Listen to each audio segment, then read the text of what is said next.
Olá, eu sou a Soraya Magdanello e essa é o Logística Plus, a plataforma de conteúdo digital da Plus Cargo. O mundo está passando por mudanças e necessita de iniciativas que prezem pela sustentabilidade, além do papel individual de cada um de nós. As empresas também possuem uma responsabilidade fundamental nesse sentido. O Boletim dos Cientistas Atômicos emitiu um relatório dizendo que o relógio do juízo final está a 2 minutos da meia-noite, que o mundo está no limite. E desde o início da década de 1950, não estávamos tão perto do colapso. Só que naquela época, estávamos à beira de uma guerra nuclear. Por outro lado, um estudo realizado em 2019 pela agência de pesquisa norte-americana Union Webster, divulgado pela Federação das Indústrias do Estado do Paraná, aponta que 87% da população brasileira prefere consumir produtos e serviços de empresas sustentáveis. Cerca de 70% afirmam que não se importam em pagar mais caro por isso. Com as políticas de ESG, a responsabilidade social e socioambiental cada vez mais evidentes, é importante que as organizações também se atentem e contribuam para um ambiente mais sustentável. Hoje, vamos falar sobre a importância da sustentabilidade, como as empresas podem contribuir com esse cenário e o que fazer na prática. Agora, para conversar com a gente sobre esse assunto, tenho o prazer de receber duas grandes convidadas, são muito especiais. Uma é a Juliana Donato, consultora de inovação e estratégia na Inventa, e a Flora Bittencourt, especialista em ESG e sócia da consultoria Impact Beyond. Juliana, um prazer ter você aqui. Muito obrigada por aceitar o meu convite. Prazer é todo meu, eu que agradeço. Vai ser demais participar aqui com vocês, passar essa próxima hora falando de um assunto que é tão relevante, tão inspirador também. Flora, muito obrigada também por você aceitar o nosso convite. Muito obrigada a você pelo convite, Soraya. É um prazer estar aqui com vocês e compartilhar um pouco desse desejo, né, coletivo de como a gente pode se juntar para a construção desse mundo melhor. Meninas, a gente está vendo nos últimos meses uma movimentação intensa em relação à sustentabilidade do planeta. O painel intergovernamental sobre mudanças climáticas, o IPCC, da ONU, mostrou que os impactos dos problemas ambientais já podem ser sentidos e estão próximos de complicações mais graves, não só no Brasil, mas em todos os outros países, né, no mundo todo. Como que vocês avaliam esse cenário? É realmente preocupante, né, Soraya e Flora? Existem alguns estudos que revelam que se nos próximos 10 anos a gente não modificar a nossa forma de fazer economia, os impactos vão ser irreversíveis no planeta, né?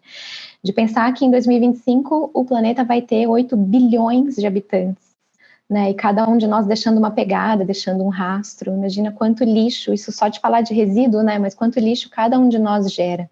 Então, é um assunto que tem uma proporção extremamente significante. Mas eu acho que existe uma luz no fim do túnel, que é o fato de a gente ser um planeta jovem, né? Então, cerca de 1/3 dessa população é formada por crianças.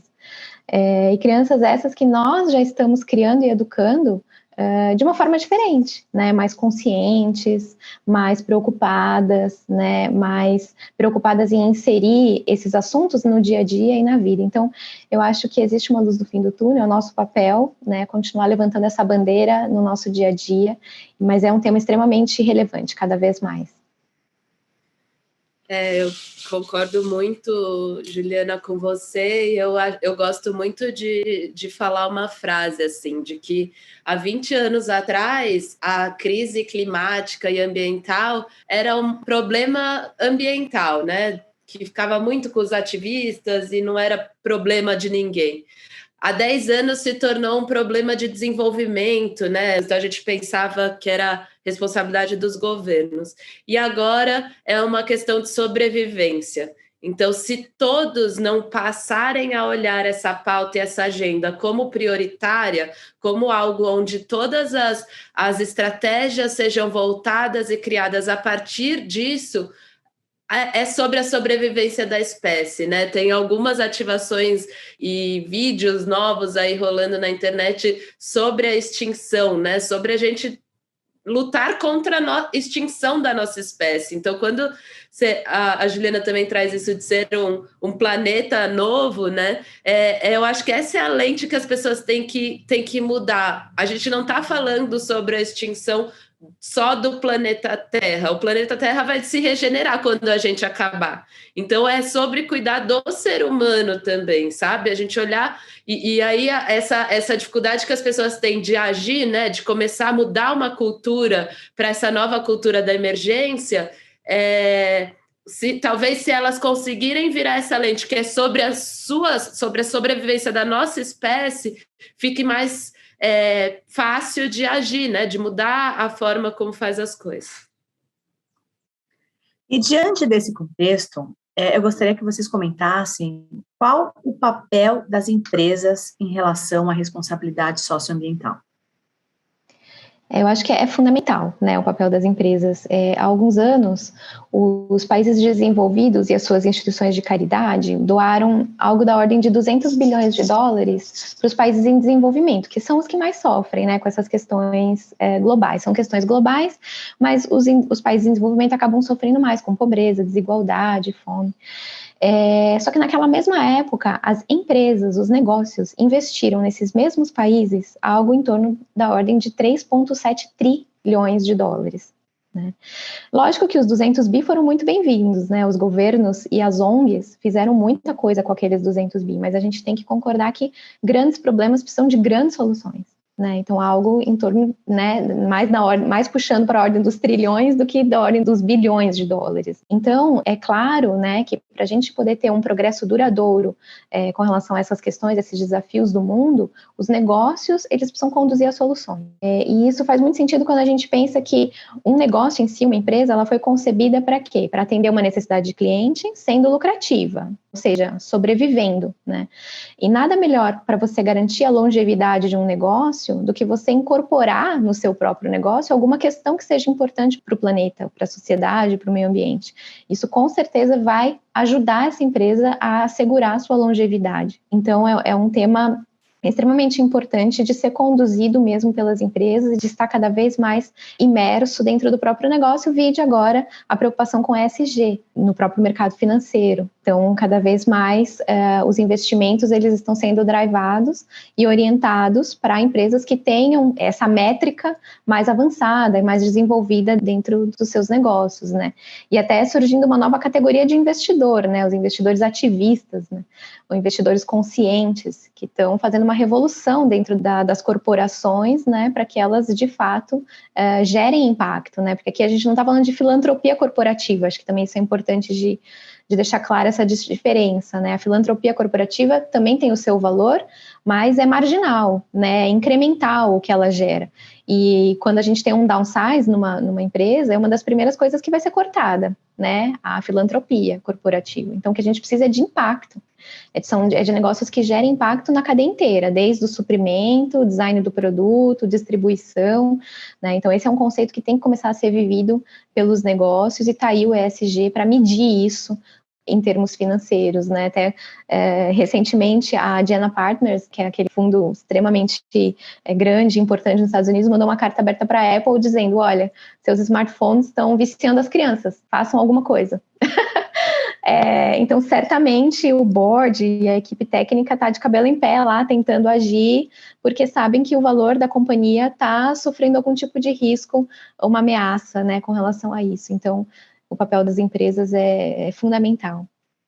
Eu acho que a gente fala muito que as empresas do futuro são empresas conscientes, empresas que se importam com as pessoas e com o planeta, e que as que não virarem suas estratégias para essa lente vão ficar para trás, vão ser cada dia mais, e a gente espera essa pressão da sociedade civil, esquecidas, não utilizadas e inclusive expostas por suas ações, né, erradas, como trabalho escravo ou uso de produtos nocivos para a natureza e para o planeta. Então, acho que cada vez mais a pressão do consumidor vai gerar essa transformação que a gente quer ver nas empresas, o que é muito diferente do quando as áreas de responsabilidade social eram apenas aquele apêndice da empresa que o board, os CEOs nem olhavam e não tinham nenhum interesse, e era quase, como a Juliana disse, a sobra do capital ali, que não era nem uma parte do lucro, né? Era realmente uma sobra que era destinada para a área de impacto social. E aí, quando a gente vê esse boom ESG, esse boom ASG, né, ambiental, social e governança, a gente vê as empresas realmente desconfortáveis, né? Ela começa a mexer ali o CEO da cadeira dele para realmente mudar os seus compromissos e olhar para suas estratégias a partir dessas métricas e dessas avaliações, descendo a materialidade das suas estratégias associadas aos Objetivos de Desenvolvimento Sustentáveis da ONU, como os ODS, que estão também crescendo na sua visibilidade, quanto ações práticas, né? Se eu poluo o ambiente, o que eu vou fazer para despoluir esse ambiente? Como são as ações desse dia a dia que essas empresas podem mitigar os seus impactos negativos na natureza e no planeta. E uma coisa importante, né, hoje em dia, não basta não poluir ou ser politicamente correto, né? A empresa tem que mostrar como que ela está contribuindo positivamente para a sociedade. Não adianta ter só um discurso, né, interessante. As coisas mudaram, né? É o famoso walk the talk, né? E isso tendo cada dia mais cobrado dessas empresas. E aí eu acho que para complementar, né, o que a Juliana trouxe, eu gostaria de explicar um pouco a diferença que hoje estão se organizando as empresas, né? Então a gente tem as empresas tradicionais, né, grandes corporações que a gente conhece. Existe um movimento que chama negócios de impacto.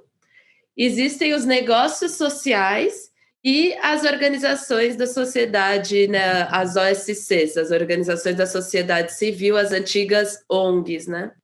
Essas 4 diferentes empresas, eu espero que no futuro seja só uma, né? Que no futuro todas as empresas sejam conscientes, gerem impacto e tenham o seu foco do seu negócio em impacto. Mas, para diferenciar hoje o que esses termos que estão sendo falados e não são tão claros, a gente traz as empresas chamadas de negócios de impacto, são empresas que podem sim gerar lucro, porém o foco principal, a missão da empresa, o que é o direcionamento da estratégia é o impacto social no final do dia.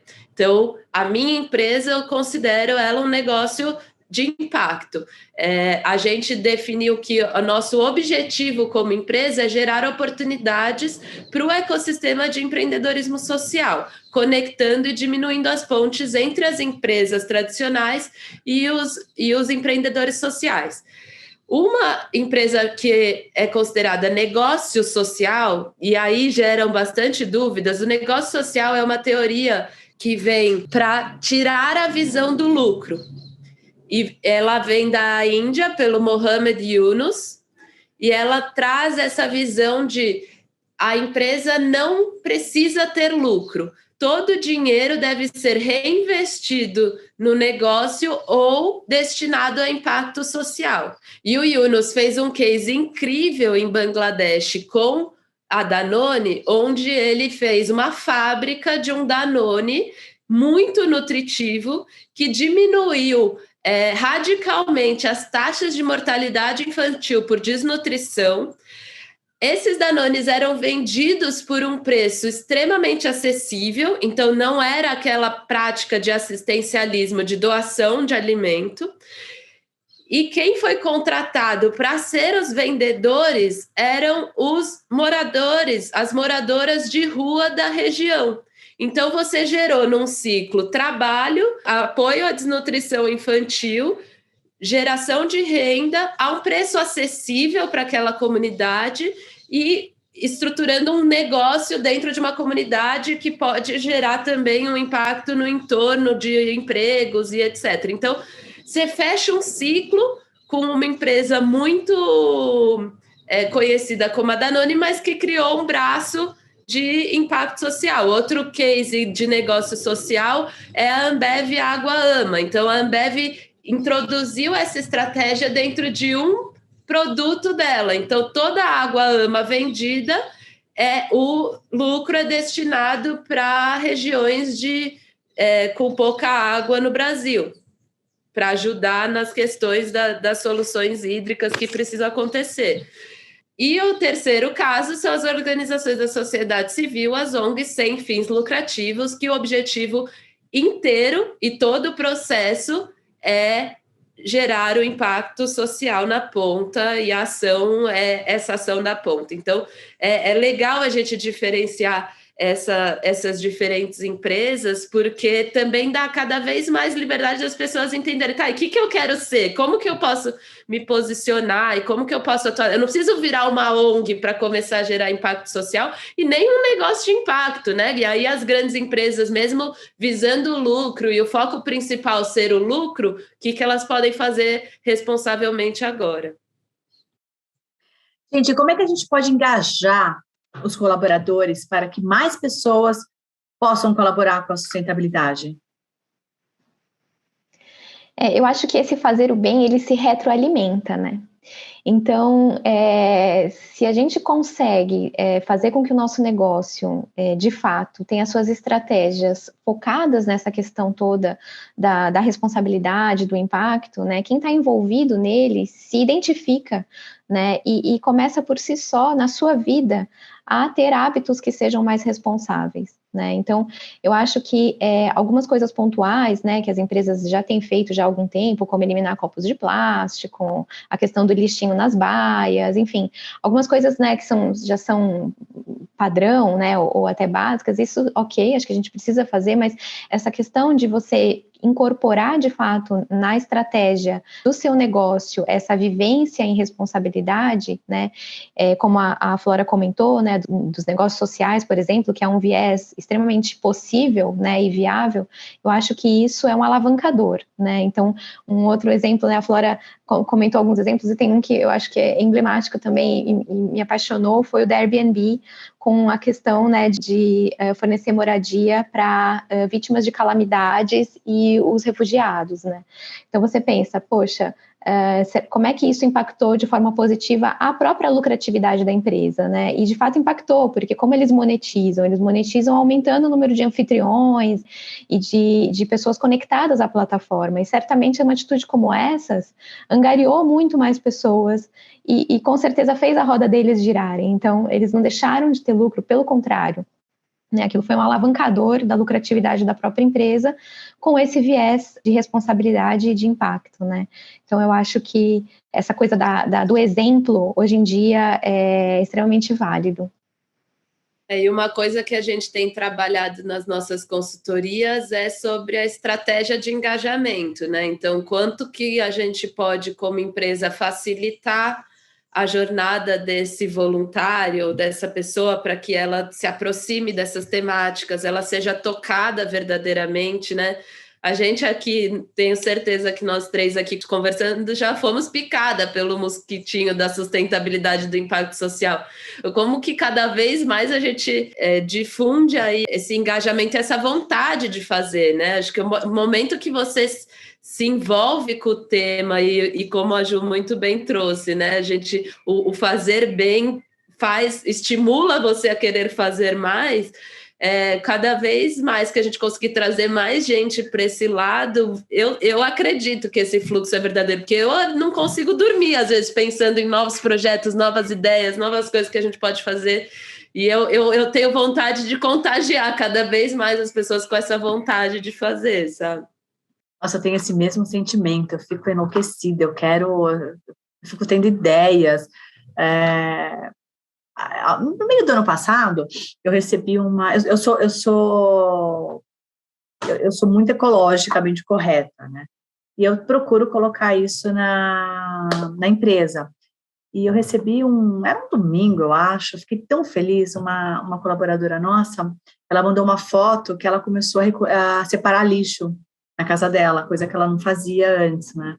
E é uma ação é uma ação simples, é uma ação, não é simples, mas é simples, entendeu? Não é uma coisa que era para ser uma coisa óbvia no mundo, né? Mas ainda mais no Brasil, a gente não tem uma política de separação, a gente não tem essa consciência ainda. E ela me mandou uma foto falando, olha, comecei a separar os lixos, olha que bacana, obrigada, a natureza não ia conseguir consumir isso sozinha, você mudou a minha vida. Isso, para mim, fez com que eu tive sabe aquela sensação de, poxa, pelo menos uma pessoa foi tocada, então, quanto que isso vai girar, né? Essa roda gira, quanto que essa pessoa também não vai influenciar as outras, da família e tal, né? Soraya, deixa eu te contar uma história parecida, assim, que eu acho que pode inspirar, porque eu acho que é sobre inspiração e influência. A gente fala desses influenciadores aí todos na rede social, como que a gente pode influenciar nossos vizinhos, nossos amigos, também sermos influenciadores na nossa vida, né? E eu estava muito incomodada com a questão da fome no país, foi algo que eu comecei a pensar, cara, eu não posso falar que eu trabalho com impacto social e não fazer nada em relação à fome, porque nenhum dos meus projetos está olhando para esse problema. E aí eu, sem dormir, eu falei, não, eu vou fazer uma campanha contra a fome, nem que minha mãe e mais 3 vizinhos doem, são 4 pessoas que eu já alimentei em um dia. E eu pus isso na cabeça porque eu tinha a sensação, nossa, tem tantas campanhas gigantes, não tem o que eu possa fazer. Deixa eu doar a minha parte, aí eu já estava doando e tá resolvido. E aí eu fiquei com esse pensamento, assim, tipo, não, a gente tem que fazer, porque eu tenho certeza que a minha voz chega em pessoas que aquelas grandes campanhas não chegam. E não que eu tenha milhares de seguidores, eu não tenho, mas eu tenho os que talvez só me sigam, né? E não sigam os outros empreendedores grandes que eu estava visualizando. E aí eu juntei alguns amigos, empreendedores, diretores de outras empresas de impacto. Falei, vamos fazer uma coalizão aqui de negócio de impacto e lançar uma campanha para mostrar o quanto esse tema precisa ser acima de qualquer outro de impacto que a gente trabalha. E aí eu lancei a campanha Fome de Ação. Acho que agora já vai fazer 6 meses que a campanha está no ar e até o final do ano a gente vai bater R$1 milhão doados em cestas básicas. Então, assim, vale a pena a gente acreditar que, né, nosso esforço, nossa dedicação move alguma coisa, independente do tamanho que a gente tenha ou do quanto influencer a gente é. E essas ações, a gente acha que precisa ser grande para fazer efeito, e na verdade não, né? A gente tem na Pluscargo uma caixinha, por exemplo, de doação de produtos, alimentos não perecíveis, e fica o ano inteiro as pessoas colocando, então a gente não faz campanhas, então a gente deixa a caixinha das roupas também. Então, a gente faz essas campanhas o ano inteiro, quem tem, sobrou alguma coisa, uma roupa para doar, coloca lá e a gente doa também. São essas ações que fazem, não vão fazer a diferença no mundo inteiro, mas vai fazer a diferença para alguém, e isso é muito importante, né? Gente, agora deixa eu te perguntar uma coisa. Vocês acreditam que ações socioambientais fazem parte de uma cultura inovadora? O que vocês enxergam nisso? Porque antigamente a gente não falava muito, né? A Flora comentou no começo, né? Que 10 anos atrás o problema não era nosso, né? Vocês acham que isso é inovador ou é uma ação agora é urgente? Não, sem dúvida, eu acho que tem tudo a ver com inovação, né, nas empresas. Existe até né, como consultora de inovação, existe todo agora um estudo, né, considerando esse pilar da inovação por propósito, né, já tem título, tem nome, porque isso de fato tem sido um motor, né, de geração de ideias, de mudanças dentro das corporações, né, do jeito de fazer negócios, por exemplo, né. E eu acho que é isso, assim, as empresas, elas escolhem uma questão que tem a ver com o seu propósito, né, seja ele individual do CEO, ou seja do próprio viés do negócio, e trabalha com base nessa questão, né, se reinventando.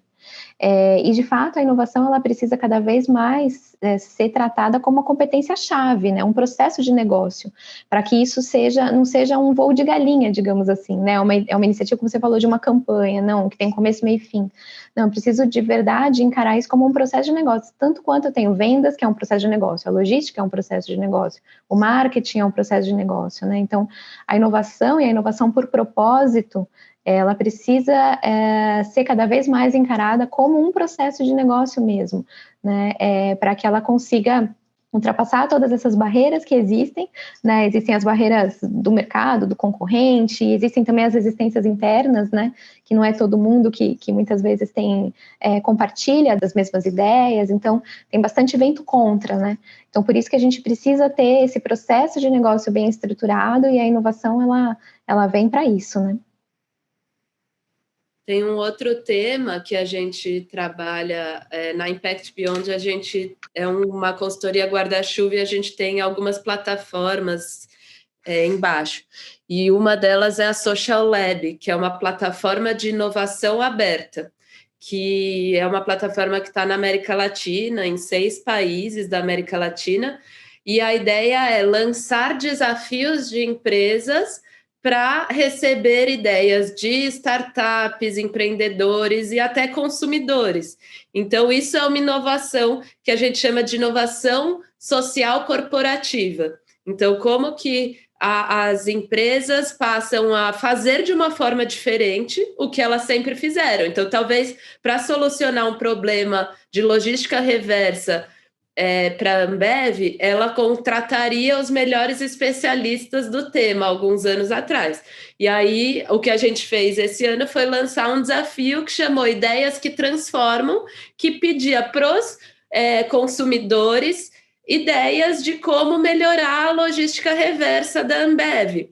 E aí vieram ideias de todo o país e a gente acelera essas ideias para transformar elas em negócios aplicáveis, e a Ambev investe nessas pessoas. Então, um caso foi 4 universitários que ganharam, e aí ganharam 150 mil reais da Ambev para investir na ideia que eles tiveram. Então, imagina para esses jovens lá ter uma ideia e uma Ambev investir na ideia para ela sair do papel. Então, esse tipo de inovação é muito importante para estimular esse engajamento social também. Gente, faz para a gente uma breve síntese sobre o que é ser uma organização sustentável e qual que é a relevância disso no curto, médio e longo prazo. Eu acho que é um pouco do que a gente conversou, né? Então, uma empresa responsável é aquela que responde às necessidades dos clientes de forma lucrativa, né? Porque sem isso ela não consegue parar em pé, mas de forma a gerar impacto no seu entorno, né? Porque esse impacto ele pode ajudar a garantir a longevidade do próprio negócio, né? Então, acho que esse olhar que sai um pouco do filantrópico, né, e passa para a questão da geração do impacto pró-negócio, também é um divisor de águas nessa questão. Então, e aí a inovação, ela entra como um alavancador, digamos assim, né? Como a Flora comentou dessas iniciativas, que são lindas, né? E são alavancas mesmo, né? São alavancas para esse tema e que tornam isso possível, né? Então, eu acho que é basicamente isso. Essas organizações sustentáveis são essas que respondem a uma determinada necessidade e sem deixar de lado a questão da geração de impacto para garantir a sua própria longevidade, né? Eu complementando, talvez resumindo a mesma explicação da Juliana em uma frase, eu falaria que empresas sustentáveis são empresas que tomam decisão olhando para o negócio, para as pessoas e para o planeta. Uhum. Agora, conta pra gente como é que foi a tua experiência na Conferência das Nações Unidas sobre as Mudanças Climáticas de 2021, COP26. Olha, foi uma emoção estar nesse ambiente, né? É uma overdose de informação, porque acontece muita coisa ao mesmo tempo. Eu brinquei com algumas colegas que elas estavam sabendo mais coisa que eu aqui no Brasil do que eu lá dentro da COP, porque é tanta informação que você não consegue absorver. E eu fui como curadora para a UOL, fazer a cobertura do evento. Então, o meu papel era pegar todas aquelas informações e traduzir para uma linguagem simples, para a sociedade entender. Então, foi realmente 10 dias de muita informação e muita experiência, mas, ao mesmo tempo, esperança. Eu quero destacar um movimento da sociedade civil que estava presente lá. Então, a gente tinha 86 jovens brasileiros de 15 a 29 anos, que eu descobri que eu não sou mais jovem, porque eu sempre fui dos jovens fazedores, tal. Agora eu já descobri que eu não sou mais jovem, fiquei mal. Mas são jovens de 15 anos lá, que fazem parte de várias organizações, como a organização da Greta, que ficou famosa, que chama Fridays for Future, Engajamundo, que foi uma organização fundada por uma amiga minha que estudou na Escola da Vila, aliás, Soraya, e fundou uma organização de jovens, e hoje ela também já saiu, porque uma das coisas no estatuto da organização é que, ao fazer 30 anos, 30 anos, qualquer fundadora tinha que sair. Então hoje já é um novo grupo e tem jovens do Brasil inteiro dentro dessa organização que ela fundou, e foram acho quase 20 da organização dela que foram até Glasgow, na Escócia, e já vão em todas as COPs, desde a COP Rio+20, eles vão em todas as COPs todos os anos como ativistas, militar e levantar bandeiras que o governo não está levantando. E foi muito lindo de ver. E foi a maior delegação de comunidades indígenas também. Então, tinham mais de 40 indígenas presentes lá, o que foi uma emoção ver também. E o presidente formal da COP, o Alok Sharma, fazendo reuniões com essas comunidades indígenas. Então, assim, do Brasil foi 40, mas tinha indígenas do mundo inteiro. E foi muito lindo ver e presenciar esse momento. Então, muitos momentos eu me emocionei mesmo, assim, de ver mesas diversas e a importância das empresas nesses espaços. Então, tinham algumas empresas presentes que estão investindo, por exemplo, nesses jovens. Tinham, na questão da mitigação dos efeitos da mudança climática também, grandes associações como o ICS, Instituto Clima e Sociedade, fazendo, junto com o Instituto Talanoa, que é outra grande instituição da Nathalie Anterstel, mostrando uma proposta verdadeira e arrojada que o Brasil deveria mostrar, de que é possível a gente se comprometer com a meta de manter o aquecimento global abaixo de 1,5, enquanto o governo brasileiro mostrou uma proposta pior do que 6 anos antes na COP de Paris. Então, assim, ao mesmo tempo, uma frustração. Ontem aconteceu uma fala absurda do ministro do Meio Ambiente, falando que floresta também tem muita pobreza, então associando floresta com pobreza, enquanto está todo mundo falando da economia da floresta em pé e do quanto a floresta em pé gera riqueza para aquelas comunidades locais. E aí o Brasil já ganhou 2 prêmios fóssil, que é tipo de vergonha nacional, assim. Então, é uma tristeza por um lado e, por outro, uma alegria, uma emoção de ver que tem muita gente pensando e agindo diferente, querendo construir esse país melhor. E eu espero que a gente acerte o ano que vem nas urnas, né, para melhorar a nossa situação. Você falou dos ativistas, eu vi que a Amanda Costa, não sei se você conhece, eu gravei com ela um programa ano passado, em 2020, uma querida, né? Ela faz parte da rede do Global Shapers comigo, do Fórum Mundial. Olha que legal. Nossa, que mundo pequeno, hein? Muito. O mundo dos sustentáveis, né? Ainda está pequeno, esse é o problema, né? Exato. Bom, a gente vai... Esse tema, eu poderia ficar aqui com vocês o dia inteiro, porque é um tema que realmente eu adoro. Eu quero encontrar com vocês, fazer projetos, porque é um tema que realmente me encanta, né? E a gente o mundo está se movendo para um caminho onde as mudanças climáticas são uma realidade, né? E as implicações disso vão nos afetar diretamente. Para a gente só resta retardar esse processo ao máximo e tentar reverter ao longo do tempo, né?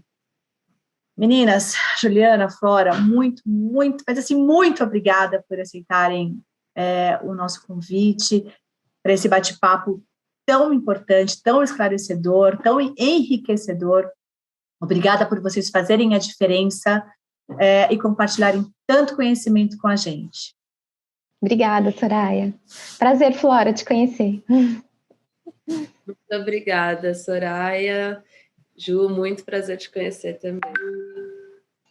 Acompanhe nossos canais, LinkedIn, YouTube, Spotify, Instagram. Neles, você sempre encontra informações para fazer bons negócios. A Plus Cargo está com você, onde você precisar. Obrigada pela audiência e até a próxima.